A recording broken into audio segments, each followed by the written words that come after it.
harus kreatif.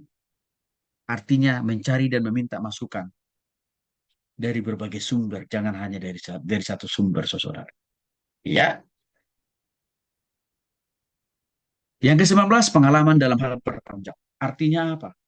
Waktu kita dikasih kepercayaan, waktu kita dikasih pekerjaan, waktu kita dikasih proyek, kerjakanlah itu dengan setuntas-tuntasnya dan juga dengan secepat-cepatnya. Itu namanya bertanggung jawab. Jangan hanya sekedar menjadi pemimpin yang mampu menjawab, tapi bertanggung jawab, no, itu nggak ada, Bapak. Pemimpin itu harus juga bertanggung jawab, bukan hanya menjawab. Kalau hanya menjawab, teori. Tanggung jawab itu artinya sampai kepada tataran tindakan. Itu namanya bertanggung jawab.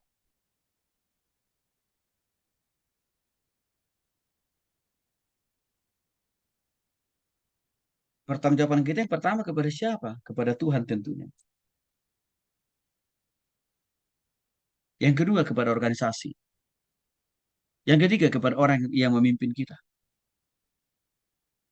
Itu harus kita percayakan. Harus kita pertanggungjawabkan semuanya. Baik dalam pekerjaan, baik dalam usaha, bahkan juga dalam bisnis. Pemimpin harus punya pengalaman dalam menciptakan rasa aman. Artinya apa? Pemimpin itu harus bisa membuat orang-orang yang dipimpin itu termotivasi untuk maju dan berkembang. Jangan justru pemimpin itu membuat orang-orang yang dipimpin itu nggak nyaman. Pingin lari semua, pingin kabur semua. Jangan, itu rugi kita. Ciptakan rasa aman dalam diri mereka. Salah satunya komunikasi yang baik di antara mereka. Jalin persahabatan dengan mereka. Jangan jaim, jaga jarak maksudnya, dengan orang yang dipimpin. Jangan. Kita akan ditinggalkan oleh mereka. Pemimpin juga harus punya pengalaman dalam hal kedisiplinan. Baik mempergunakan waktu, tenaga, pikiran, uang. Kita juga harus disiplin.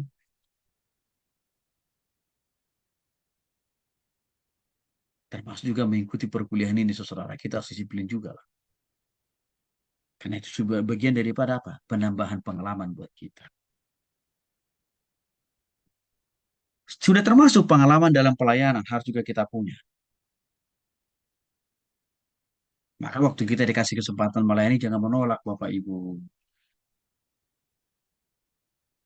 Jangan, tapi responi, ambil kesempatan itu.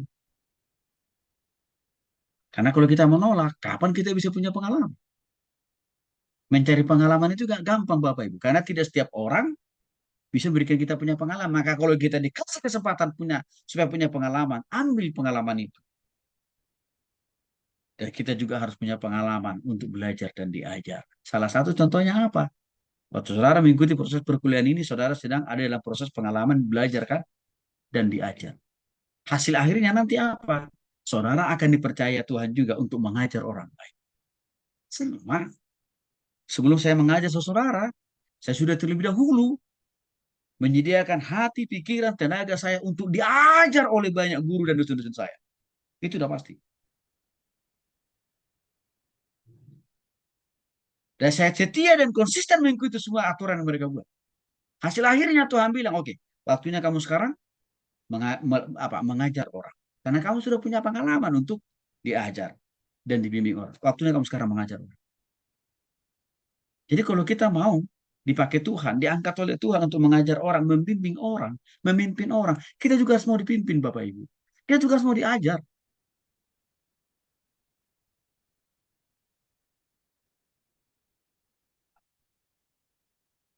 Karena ada banyak orang berpikir, saya mau jadi pemimpin.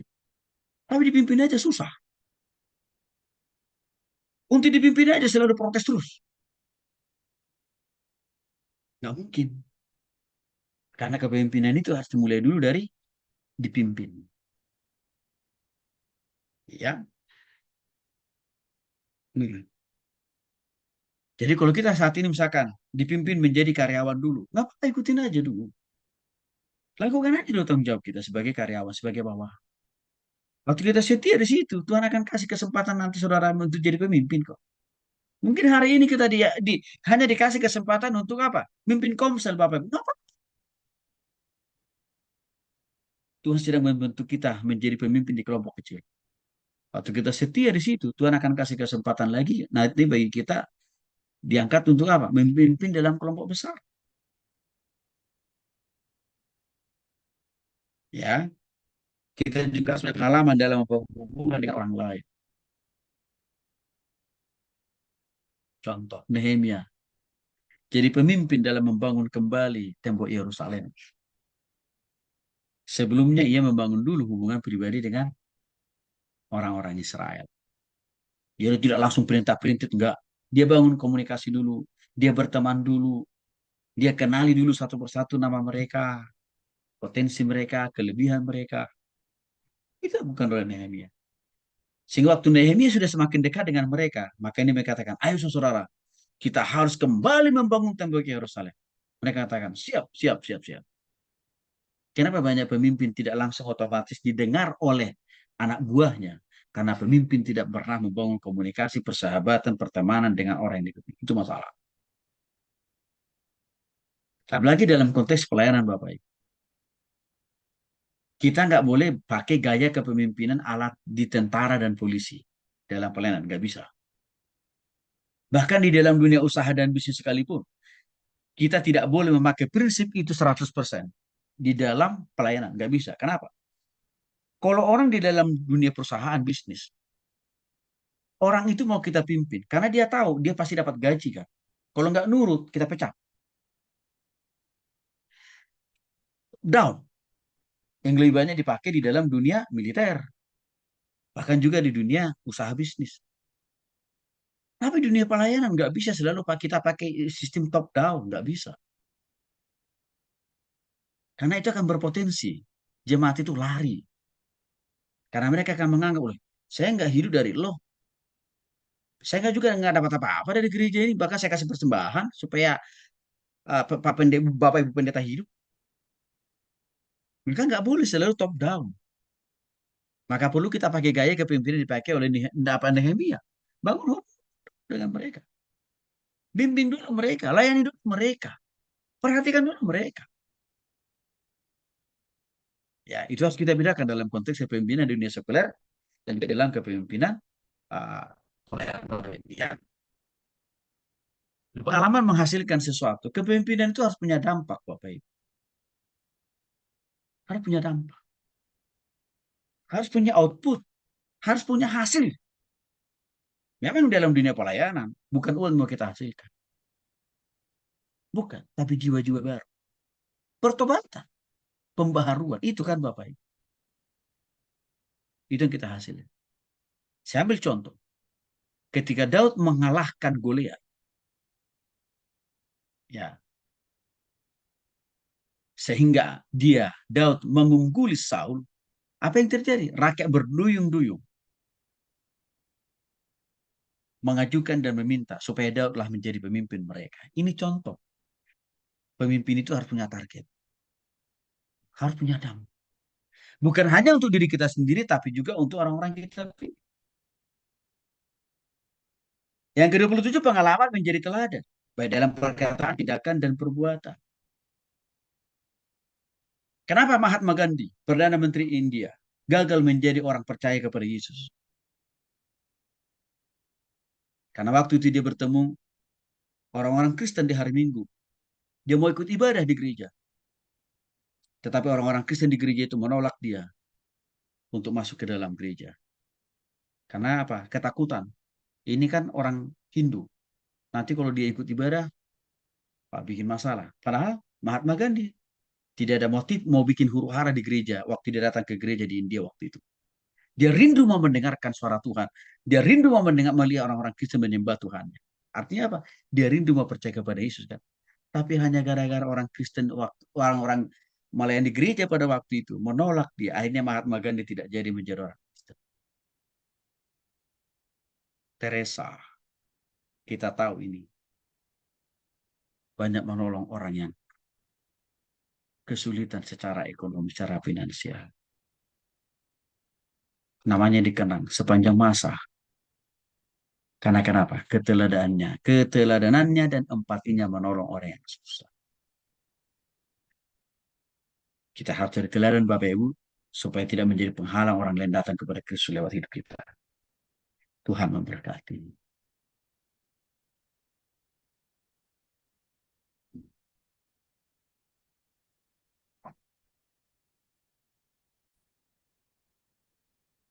Baik.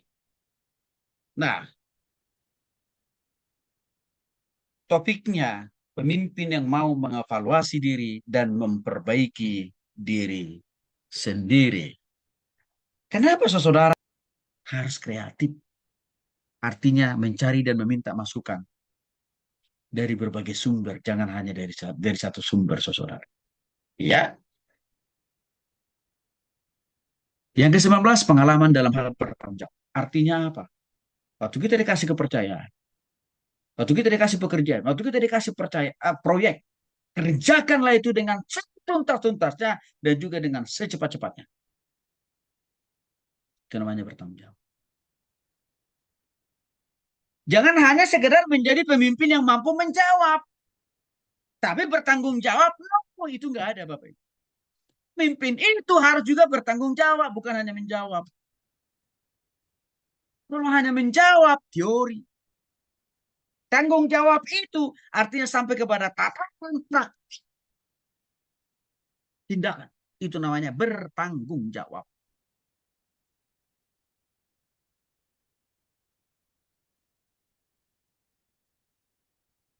Pertanggungjawaban kita yang pertama kepada siapa? Kepada Tuhan tentunya. Yang kedua kepada organisasi. Yang ketiga kepada orang yang memimpin kita. Itu harus kita percayakan. Harus kita pertanggungjawabkan semuanya.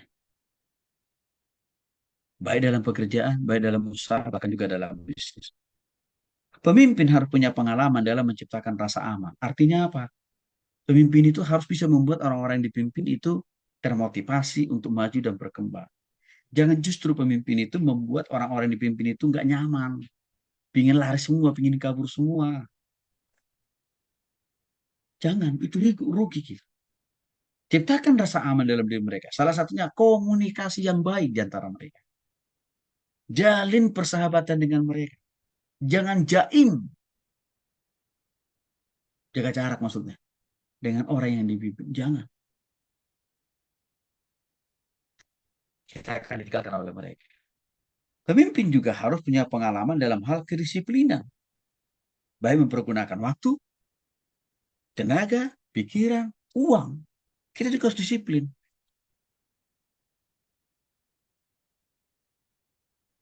Termasuk juga mengikuti perkuliahan ini, saudara. Kita harus disiplin juga lah. Karena itu juga bagian daripada apa? Penambahan pengalaman buat kita. Sudah termasuk pengalaman dalam pelayanan harus juga kita punya. Maka waktu kita dikasih kesempatan melayani, jangan menolak Bapak Ibu. Jangan, tapi responi, ambil kesempatan itu. Karena kalau kita menolak, kapan kita bisa punya pengalaman? Mencari pengalaman itu gak gampang Bapak Ibu. Karena tidak setiap orang bisa memberikan kita punya pengalaman. Maka kalau kita dikasih kesempatan supaya punya pengalaman, ambil pengalaman itu. Dan kita juga harus punya pengalaman untuk belajar dan diajar. Salah satu contohnya apa?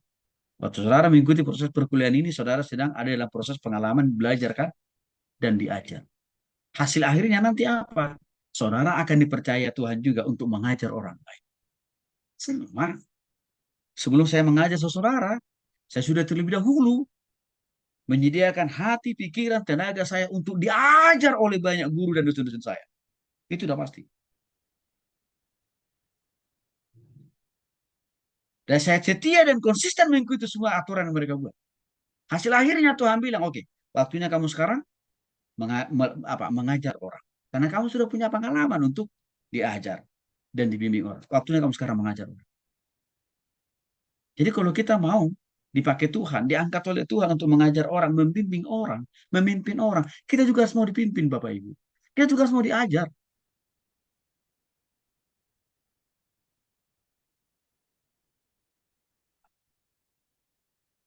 Karena ada banyak orang berpikir, saya mau jadi pemimpin. Tapi dipimpin aja susah. Untuk dipimpin aja selalu protes terus. Nggak mungkin. Karena kepemimpinan itu harus dimulai dulu dari dipimpin. Ya. Hmm. Jadi kalau kita saat ini misalkan dipimpin menjadi karyawan dulu, nggak apa-apa ikutin aja dulu. Lakukan aja dulu tanggung jawab kita sebagai karyawan, sebagai bawah. Waktu kita setia di situ, Tuhan akan kasih kesempatan nanti saudara untuk jadi pemimpin kok.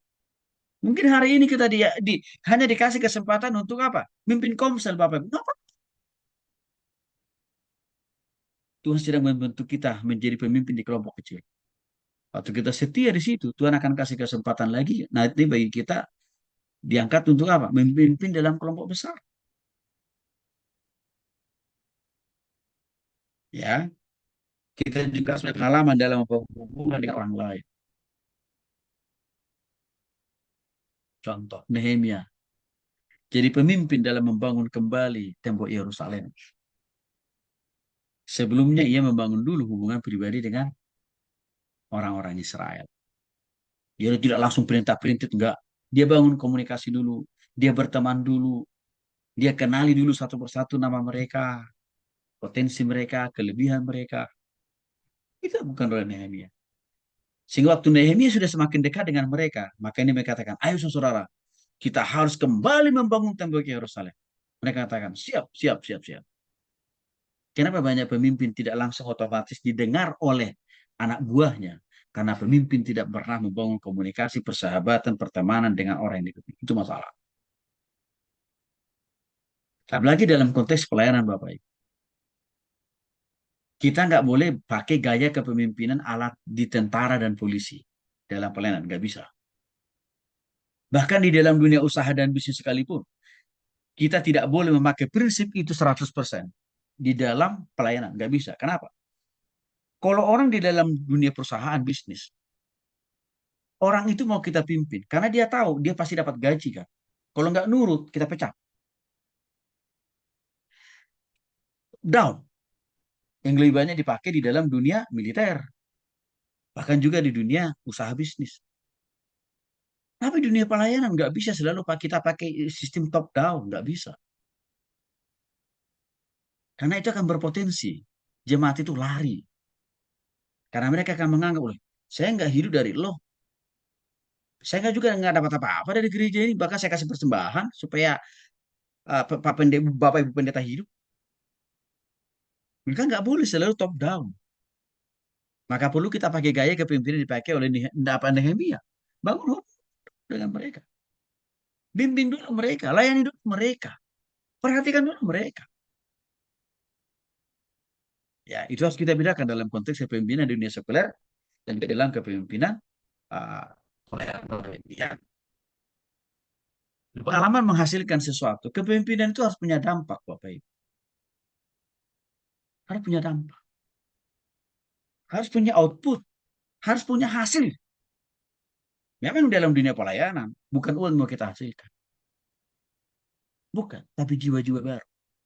Pertobatan, pembaharuan. Itu kan Bapak Ibu. Itu yang kita hasilkan. Saya ambil contoh. Ketika Daud mengalahkan Goliat, ya, sehingga Daud mengungguli Saul, apa yang terjadi? Rakyat berduyung-duyung mengajukan dan meminta supaya Daudlah menjadi pemimpin mereka. Ini contoh. Pemimpin itu harus punya target. Harus punya dampak.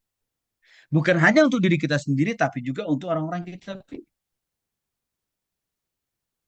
Yang ke-27 pengalaman menjadi teladan. Baik dalam perkataan, tindakan, dan perbuatan. Kenapa Mahatma Gandhi, Perdana Menteri India, gagal menjadi orang percaya kepada Yesus? Karena waktu itu dia bertemu orang-orang Kristen di hari Minggu. Dia mau ikut ibadah di gereja. Tetapi orang-orang Kristen di gereja itu menolak dia untuk masuk ke dalam gereja. Karena apa? Ketakutan. Ini kan orang Hindu. Nanti kalau dia ikut ibadah, Pak bikin masalah. Padahal Mahatma Gandhi Tidak ada motif mau bikin huru-hara di gereja waktu dia datang ke gereja di India waktu itu. Dia rindu mau mendengarkan suara Tuhan. Dia rindu mau mendengar melihat orang-orang Kristen menyembah Tuhan. Artinya apa? Dia rindu mau percaya kepada Yesus kan. Tapi hanya gara-gara orang Kristen, orang-orang melayani gereja pada waktu itu menolak dia. Akhirnya Mahatma Gandhi tidak jadi menjadi orang Kristen. Teresa, kita tahu ini banyak menolong orang yang kesulitan secara ekonomi, secara finansial. Namanya dikenang sepanjang masa. Karena kenapa? Keteladanannya dan empatinya menolong orang yang susah. Kita harus cari teladan Bapak Ibu supaya tidak menjadi penghalang orang lain datang kepada Kristus lewat hidup kita. Tuhan memberkati.